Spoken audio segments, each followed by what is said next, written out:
Dai 4 allenatori in 13 giornate a Sant'Antonio Chimmenti, il Cagliari, orfano di Zola e dell'autoesiliato Massimo Cellino, non riesce e fa fatica a trovare equilibrio in questa stagione. Quindi parte la stagione 2005-2006.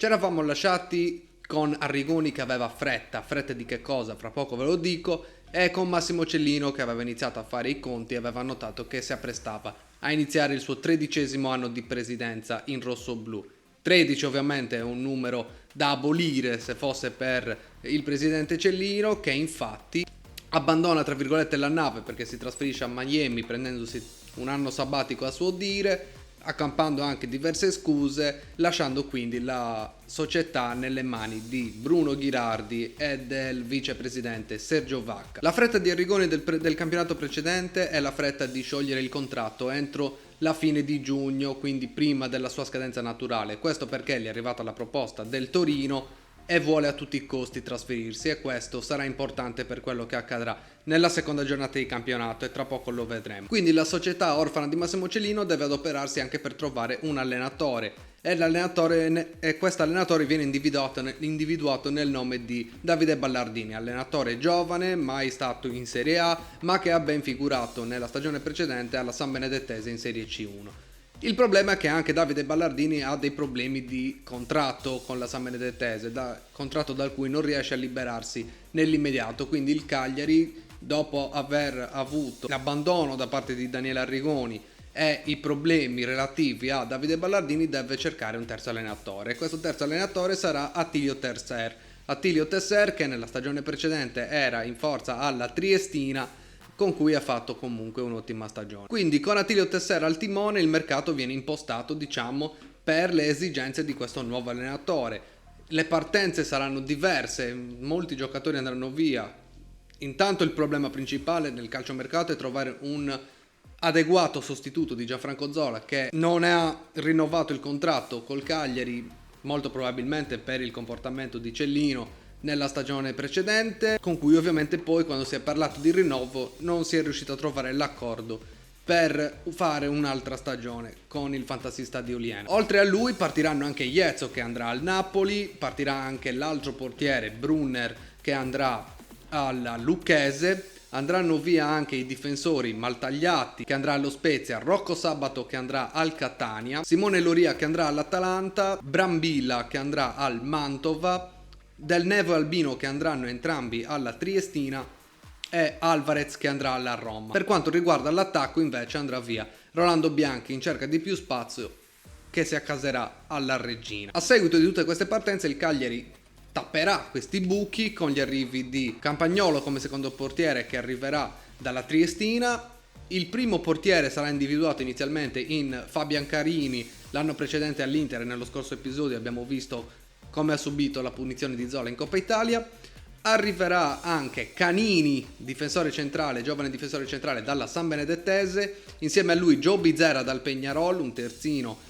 uruguaiano. Per il centrocampo arriverà Claudio Ferrarese dalla Salernitana, Alessandro Conticchio dal Torino, e la situazione più spinosa sarà davanti, perché c'è da sostituire Gianfranco Zola, e per sostituire Gianfranco Zola non ne prendono uno ma ne prendono due, e questi due sono entrambi dei giocatori che prima uno poi l'altro daranno un grande contributo al Cagliari Calcio, e sono entrambi sardi. Uno è Andrea Cossu, l'anno precedente in prestito all'Hellas Verona in Serie B, in cui ha fatto vedere comunque delle buone cose, a cui quindi viene data la possibilità di tornare a Cagliari e giocare in Serie A, in cui tra l'altro proprio Attilio Tesser vede l'erede naturale di Gianfranco Zola per quella posizione. L'altro è Andrea Capone. Andrea Capone l'abbiamo già visto, è stato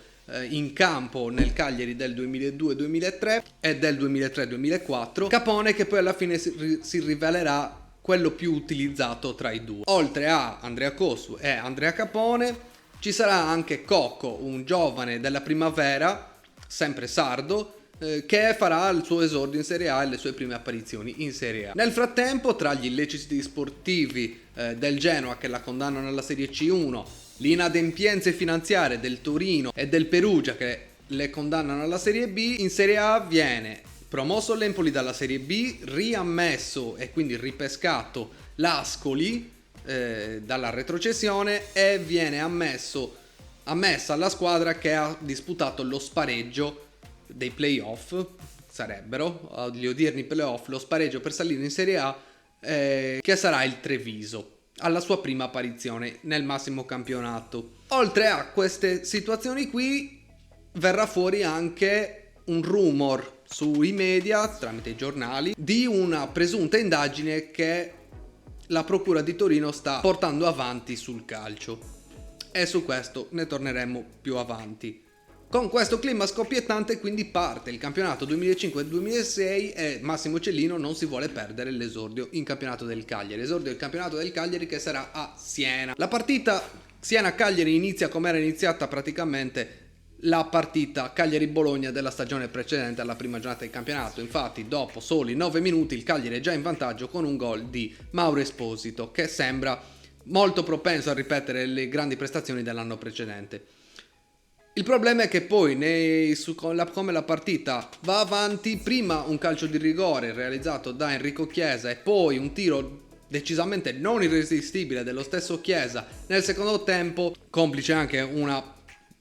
papera di Fabian Carini, che non è il miglior modo per presentarsi come nuovo portiere della squadra, regaleranno alla fine il 2-1 al Siena, con un Cagliari che però non si può dire che abbia giocato male, anzi, per essere stata una partita in trasferta, per come ci si era abituati a vedere il Cagliari giocare nell'ultimo campionato, è decisamente la prestazione si può definire decisamente incoraggiante. Incoraggiante per tutti, ma non per il presidente Cellino, che la sera stessa rimane a parlare, tira per le lunghe con Attilio Tesser, in cui inizia a raccontargli,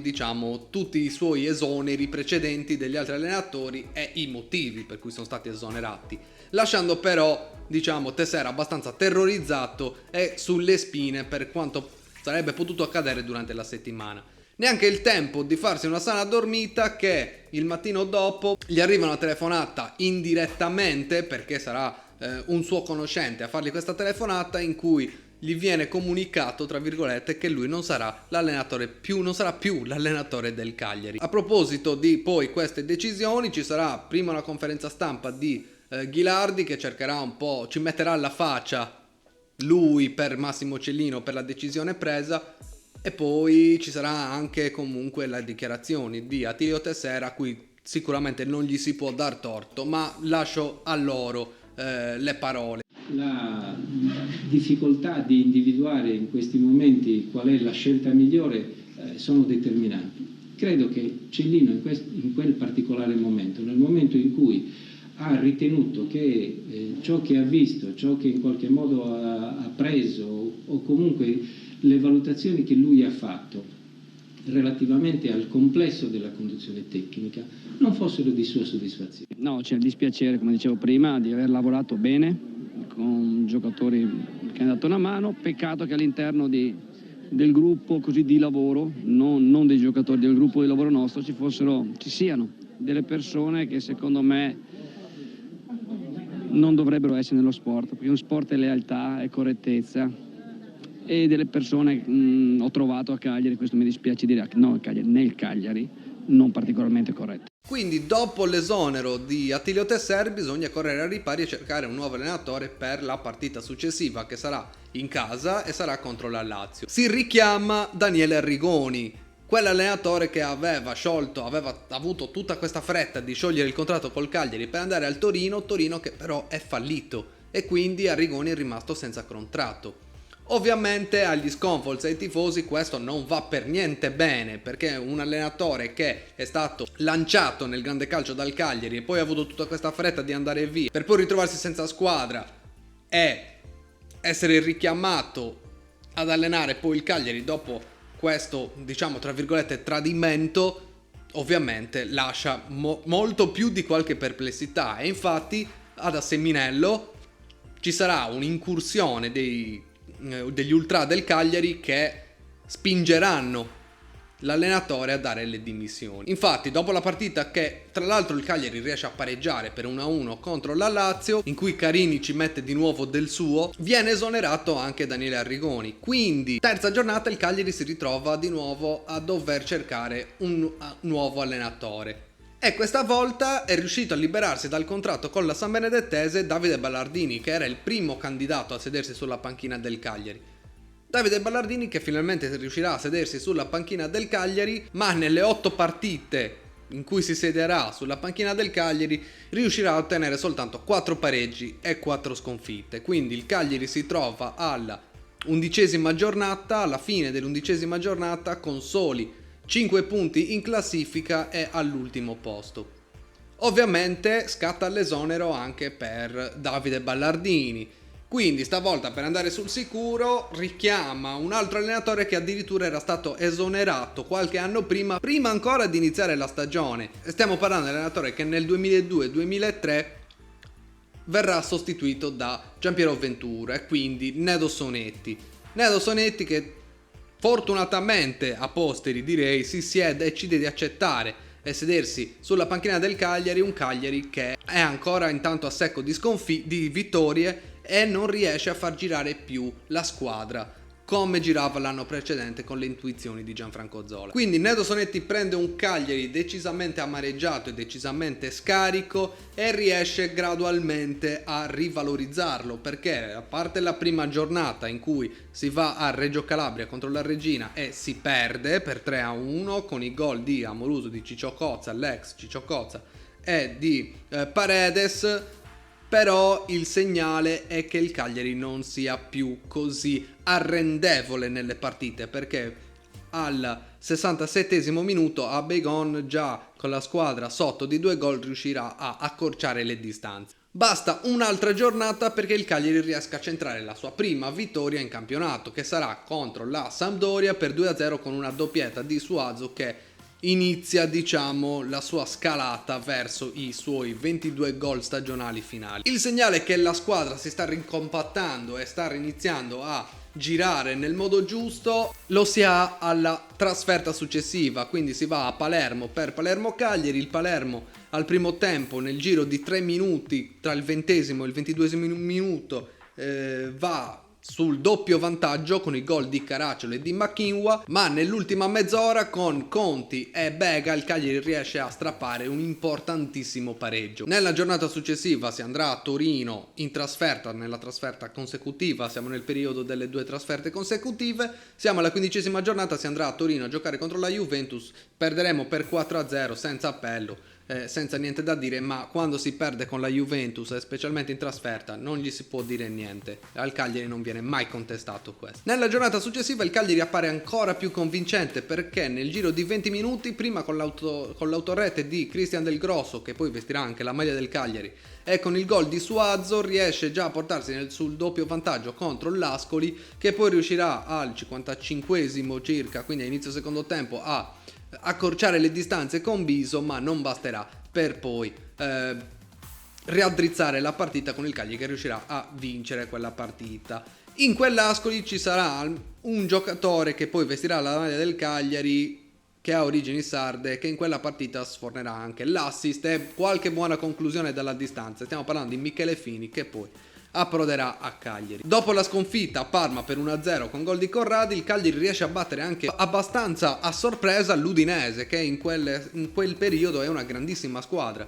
E qui con un gol di Daniele Conti e di Antonio Langella riesce a ribaltare il vantaggio di Sensini. In quella partita se ci sarà l'esordio di Antonio Chimenti, che è arrivato nel frattempo per sostituire Carini, che era già andato fuori dalla titolarità, che aveva perso il posto da titolare già alla 10ª giornata,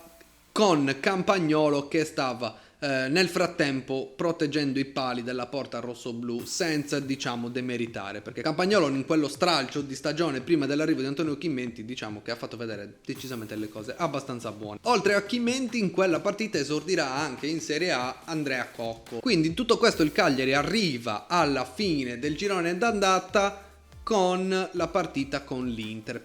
a San Siro, che si perderà per 3-2, ma diciamo che il Cagliari se l'è giocata, perché comunque un 3-2 con i gol di Esposito e di Suazo per il Cagliari, con l'Inter che segna ovviamente Martins, bestia nera conclamata del Cagliari, e la doppietta dell'imperatore Adriano. Quindi siamo alla fine del girone d'andata e il Cagliari, dall'essere ultimo con soli 4 punti in classifica, riesce a rimontare gradualmente e al momento si trova al terzultimo posto a pari punti però col Parma, che ha quota 15 punti, con Lecce e Treviso ultimi a pari punti a 12. Nel frattempo, nel mercato di riparazione che si è aperto da poco, come abbiamo visto con l'arrivo di Antonio Chimmenti, saluta il Cagliari Claudio Ferrarese, che decisamente non è riuscito a lasciare il segno, e oltre a Chimmenti arriva anche il terzino destro Michele Ferri dal Palermo. Quindi riparte il campionato di Serie A per il girone di ritorno, e quindi alla prima giornata il Cagliari ospita il Siena. La partita è abbastanza bloccata, con il Cagliari che però riesce alla fine a sfangarla con il gol di David Suazo, che sfrutta un'uscita di Mirante che si scontra con un difensore, la palla supera i giocatori e Suazo molto comodamente appoggia in rete il gol del vantaggio al 90° minuto. Per la giornata successiva si va a Roma per sfidare la Lazio in trasferta, e il Cagliari ne esce comunque con un buon punticino, si va a perdere a Messina. E poi arriva la partita con l'Empoli. La partita con l'Empoli, il Cagliari dilaga 4-1, il risultato finale, partita in cui esordisce anche Michele Ferri, con la squadra che finalmente esce dalle ultime 3 posizioni, andando a quota 22 punti, a pari punti con il Messina, lasciandosi alle spalle Parma, Empoli, Treviso e Lecce. Dopo l'esaltante vittoria contro l'Empoli in casa, il Cagliari deve andare a giocare all'Olimpico, stavolta per affrontare la Roma, ma il Cagliari non va all'Olimpico. La partita si gioca a Rieti perché in occasione della partita precedente giocata all'Olimpico è stato esposto in Curva Sud uno striscione di stampo estremista, abbastanza nostalgico, diciamo, e quindi è stato disposta la squalifica del campo e si giocherà a Rieti a porte chiuse. Allo stadio, tra l'altro, Manlio Scopigno, pensate un po'. Comunque la partita inizia, il Cagliari va subito sul doppio vantaggio con le ripartenze fulminee di David Suazo e Antonio Langella, ripartenze a cui la Roma non riesce a stare dietro. Poi al 25esimo Perrotta e al 35esimo De Rossi rimettono la partita sul 2-2 e quindi il primo tempo finisce così, 2-2. Nel secondo tempo il Cagliari, in 10 uomini per l'espulsione di Joe Bisera, riesce a trovare il vantaggio addirittura su calcio di punizione battuto, pensate un po', ovviamente da Daniele Conti, che quando vede la Roma gli si arrossano gli occhi e non vede più niente, l'unica cosa che vede è la porta. Il Cagliari riesce quindi a passare in vantaggio con Daniele Conti, ma a quanto pare all'arbitro Girardi questo risultato non va bene, perché potrebbe avere delle ripercussioni a livello poi di designazione arbitrale. Non si sa mai che gli possa arrivare una telefonata di un certo Luciano Moggi, e quindi decreta 2 calci di rigore per la Roma, che sono quasi al limite del ridicolo, che consentono a Francesco Totti di segnare i 2 rigori, uno al 79esimo e uno al 90esimo, e quindi consentono alla Roma di vincere la partita. Con questo clima di incertezza e questa beffa, il Cagliari scivola dopo 2 giornate di nuovo al quartultimo posto a solo un punto, con un solo punto di vantaggio sulla terzultima, dopo i pareggi con Lecce per 0-0 e la sconfitta con il Milan per 1-0 con il rigore siglato da Alberto Gilardino, prima del pirotecnico e al cardiopalma pareggio per 2-2 contro il Chievo Verona. Cagliari-Chievo Verona infatti finirà sul 2-2 con 3 gol segnati tra l'85esimo e il 92esimo minuto, con il Cagliari tra l'altro di nuovo in 10 uomini per l'espulsione di Bega. La partita andrà con il Cagliari che passerà in vantaggio alla mezz'ora con ancora David Suazo, che si rivela sempre più determinante in questa stagione, per poi essere prima raggiunti da il tir Tiribocchi all'85esimo minuto ed essere sorpassati 4 minuti dopo all'89esimo dal gol di Sergio Pellissier. Il Cagliari però non demorde perché l'impronta di Sonetti ormai è dentro le gambe e le menti dei calciatori, che nonostante sia in inferiorità numerica per l'espulsione di Bega avvenuta al 66esimo minuto, riesce a rimetterla in pareggio con un gol di Gobbi al 92esimo minuto. Nella giornata successiva si va a Livorno a giocarsi un importante scontro salvezza con gli Amaranto, che il Cagliari riesce a vincere incredibilmente, perché ormai in quel periodo nessuno si aspetta che il Cagliari riesca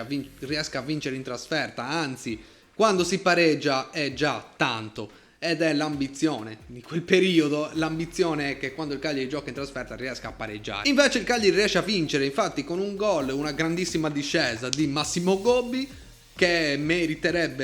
avrebbe meritato di segnare lui quel gol perché era stata un'azione travolgente. La palla arriva al limite dell'area sui piedi di David Suazo, che la scaglia in rete e quindi segna il gol che vale il vantaggio e la partita, i 3 punti in trasferta, portando così il Cagliari a più 4 addirittura sul terzultimo posto, occupato dall'Empoli a 23 punti, con il Cagliari che sta a 27. La giornata numero 29 ci vede fronteggiare la Fiorentina in un Sant'Elia sconvolto dal fortissimo vento. Infatti la partita viene sospesa al 29esimo minuto proprio per il vento. E la partita, stavolta innovativamente, come prevede il nuovo regolamento, verrà ripresa dallo stesso minuto con le stesse formazioni in campo, tenendo conto anche di eventuali sostituzioni. Quindi la partita verrà recuperata, ma dopo la 30esima giornata. Quindi il Cagliari va a vincere di nuovo in trasferta, stavolta sul campo del fanalino di coda Treviso, con Esposito che porta in vantaggio il Cagliari all'11esimo minuto, baseggio del Treviso che riesce a pareggiare al 24esimo e poi con il rigore al 76esimo di Suazo che firma il vantaggio. Poi il Cagliari resterà in 10 per gli ultimi 10 minuti di partita per l'espulsione di Daniele Conti. Nel recupero della partita tra Cagliari e Fiorentina, che sarà poi praticamente cadrà nel mercoledì successivo alla partita contro il Treviso, il Cagliari riuscirà a strappare un buon punto contro una, diciamo, abbastanza forte Fiorentina, con anche Toni che sbaglierà un calcio di rigore in occasione di quella partita. Alla 31esima giornata il Cagliari ha la possibilità di ipotecare la salvezza con lo scontro diretto contro la Reggina in casa, quindi con il favore anche del campo, ma incredibilmente crolla per 2-0 sotto i colpi di Alessandro Lucarelli e di questo Eurogol di Tedesco che trova impreparato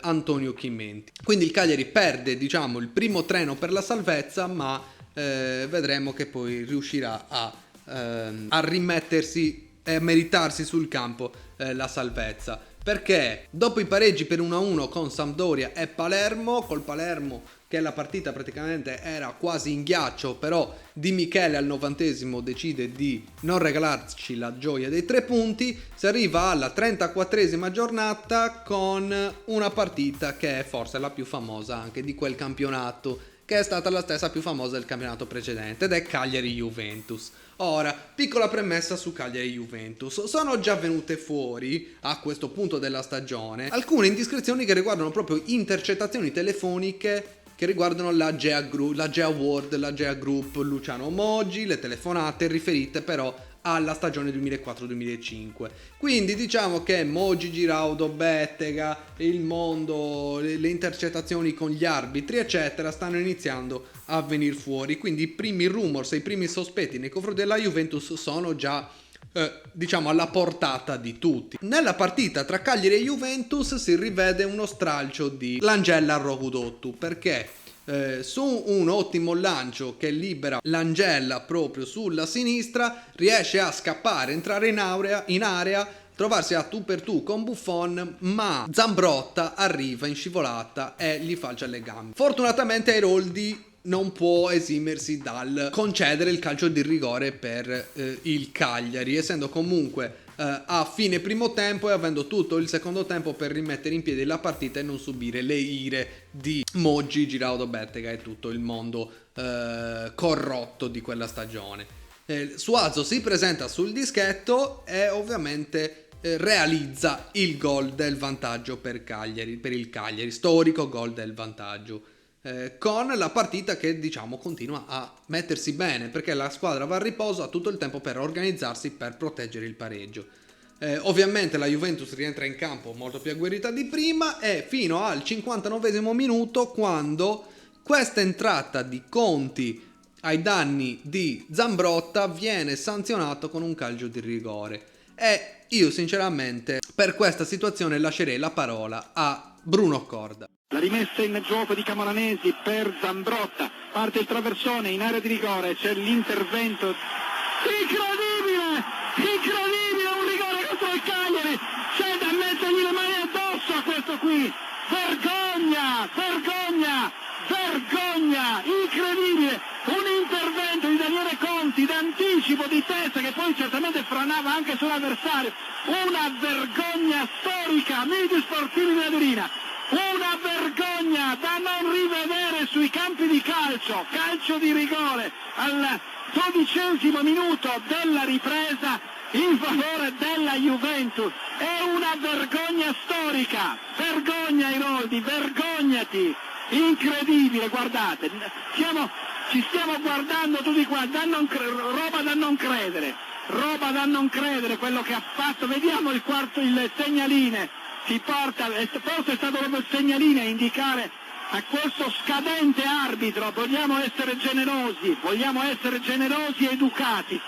scadente terna arbitrale come minimo, vergogna, calcio di rigore, Del Piero, ma Antonio Chimenti, forza Sant'Antonio Chimenti, pensaci tu a lavare questa vergogna nel calcio italiano, dovrebbero vergognarsi Moggi, Giraudo, Bettega. Non è questo, non è calcio, d'accordo, 80 punti, siete i più bravi del mondo, non c'è dubbio, sta per entrare Alessandro Budel, Conticchio forse non ce la fa, calcio di rigore, Antonio Chimenti, protesta, continuano le proteste del Cagliari, siamo ormai giunti al 13° minuto e naturalmente sapevamo che non poteva finire così, vediamo. Quindi ammonizione per Antonio Chimenti, che protesta diciamo molto vivacemente, e niente, Alessandro Del Piero si presenta sul dischetto, prende la rincorsa e sfida Antonio Chimenti, che l'ha visto più di una volta in allenamento, e anche per questa situazione devo lasciare necessariamente, perché lo devo fare per forza, devo lasciare la parola di nuovo a Bruno Corda, perché la genuinità e il cuore che c'è nel commentare quei secondi, è un'altra di quelle radiocroniche di Bruno Corda che hanno fatto storia decisamente, quindi lascio la parola a lui. Del Piero, rincorsa, Chimenti, tiro, parato, grandissimo numero, Chimenti di piede, vergognati Roldi, vergogna, calcio di rigore parato, calcio di rigore, glielo dico, vergogna. Quindi pubblico in delirio, si pensa che ce la si possa fare a portare a casa questa partita, quando si arriva al 94esimo e 30 secondi. Vengono concessi 4 minuti di recupero, siamo già 30 secondi oltre il recupero, intanto nasce un calcio d'angolo per la Juventus, con la Juventus ovviamente proiettata tutta in avanti che spinge, con questa situazione in cui non viene fischiata una palesissima ed evidentissima carica sul portiere, e la palla che finisce in calcio d'angolo. Su il calcio d'angolo, che poi verrà battuto da Camoranesi, la palla arriverà sulla testa di Fabio Cannavaro, che agli sgoccioli proprio firmerà il pareggio, che sa di beffa totale in quella situazione per un Cagliari che avrebbe decisamente meritato quella vittoria. Però in ogni caso si tratta di un punto conquistato con la squadra che sta bruciando letteralmente il campionato, che a quel punto ha ben 5 punti di vantaggio sulla seconda, che è la Juventus, e ha superato quota 80 punti, e il Cagliari che si trova a 3 punti di vantaggio sulla terzultima Messina, a 31 punti, con il Cagliari a 34. Quindi il discorso salvezza è di nuovo rimandato di una giornata. Si passa alla 35esima giornata con il Cagliari in trasferta, che rischia grossissimo, perché il Cagliari si trova ad Ascoli, riesce a passare in vantaggio con Aurrete di Ferrante al 18esimo minuto, ma già al 21esimo minuto il Cagliari rimane in 10 uomini per l'espulsione di Michele Canini. Ma non solo, 2 minuti dopo viene espulso anche Francesco Bega, quindi il Cagliari si ritrova in 9 contro 11 a giocare 3/4 di partita. Quello che succede è incredibile, perché il Cagliari nel secondo tempo riesce a riorganizzarsi e tra il 53esimo e il 64esimo minuto la doppietta di David Suazo porta addirittura il Cagliari in vantaggio in 9 contro 11. Purtroppo però poi al 73esimo minuto un calcio di rigore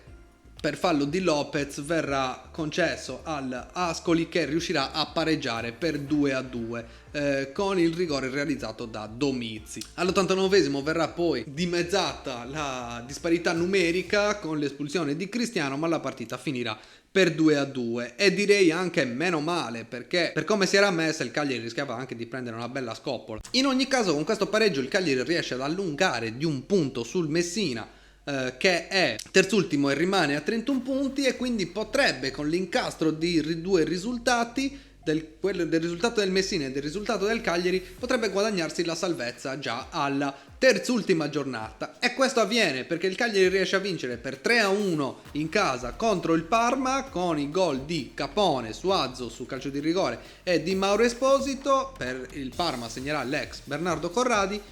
ma il punto è che il Messina perderà per 3-0 sul campo della Reggina. Quindi questo incastro di risultati riuscirà a regalare al Cagliari una salvezza con ben 2 giornate d'anticipo. Una salvezza che dopo 10-12 giornate sembrava totalmente improbabile, perché quando ti ritrovi a 4 punti, ultimo in classifica, già alla 12esima giornata, un quarto di campionato praticamente in ghiaccio, anzi anche un po' di più, diciamo che è complicato. Però le qualità di Nedo Sonetti sono sempre state quelle di riuscire a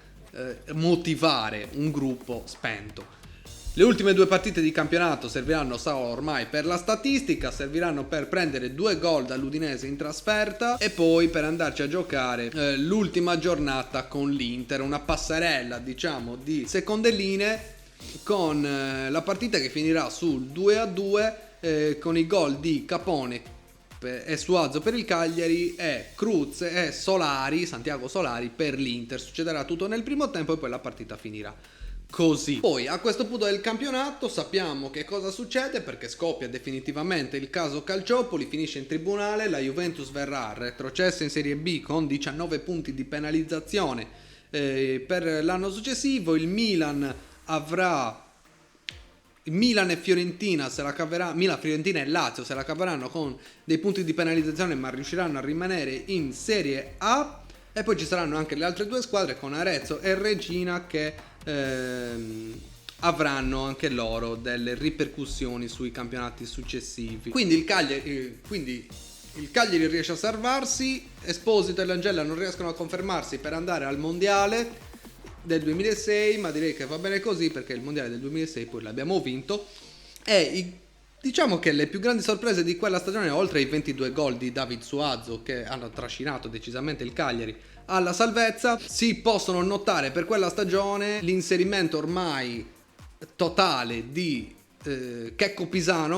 Pisano, che ormai ha preso possesso della corsia di destra, soprannominato da Nedo Sonetti Bombetta per la sua forza esplosiva. In quella stagione tra l'altro Sonetti gli insegnerà anche a usare il sinistro, cosa che Pisano non sapeva fare. E oltre a questi 2 le grandi prestazioni sia di Daniele Conti in mediana, sia di Abegon, vero guerriero del centrocampo del Cagliari. Quindi Sonetti ha rivitalizzato questa squadra, quindi si pensa che Cellino gli darà fiducia anche per l'anno successivo, ma così ovviamente non sarà, perché un giornale uscirà con la notizia che Sonetti insieme al direttore sportivo del Cagliari stanno costruendo costruiscono il Cagliari per la stagione successiva. Cellino se la prende perché il Cagliari è suo e di nessun altro, e quindi